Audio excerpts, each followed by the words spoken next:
What's going on, dudes and dudettes? So yeah, sadly we have to start off this USC football news on the downside. Prophet Brown, one of their senior defensive backs, went down with a non-contact injury, which is usually never any good, and it looks like he'll miss the start of the season, according to head coach Lincoln Riley. But an insider did see him like on one of those rolling around scooters and stuff, and usually in his mind that kind of means it's going to be a little bit longer than that. And if that's the case, then maybe he could redshirt and then come back next year as a super senior, but you never know. Hopefully he gets healthy better and can play this season.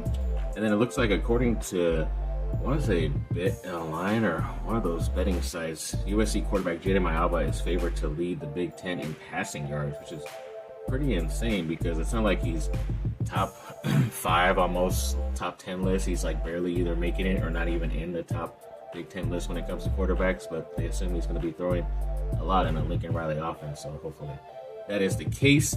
And then one more player that was up for an awards watch list was the tight end Blake McCree for the Mackey Award. And then the AP poll just released this Monday, and of course USC is nowhere on there. Like I always say, a lot more questionable teams on there than USC, but either way, just use it as motivation and get yourself up there after the first couple of weeks.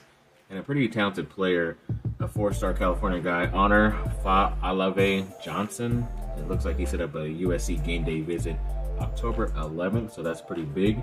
And then 2027 4-star cornerback Arian Washington, who's also from Mater Dei, a local guy, set up multiple game day visits, and USC was one of them. He's like the number 8 cornerback in the class, so yeah, that'll be another big-time pickup from Mater Dei there in Orange County. An ex-USC football player, Sue Cravens, who does like a lot of behind-the-scenes stuff or tailgate shows for USC. Looks like he's now going to be for ESPN LA the Rams pregame, halftime, and post-game co-host. He's also going to be the Trojans tailgate, which I usually think is the pre-show, and then also the post-game co-host. So yeah, his weekends are going to be pretty busy, covering both of those teams. But either way, congrats to him, the ex-USC guy.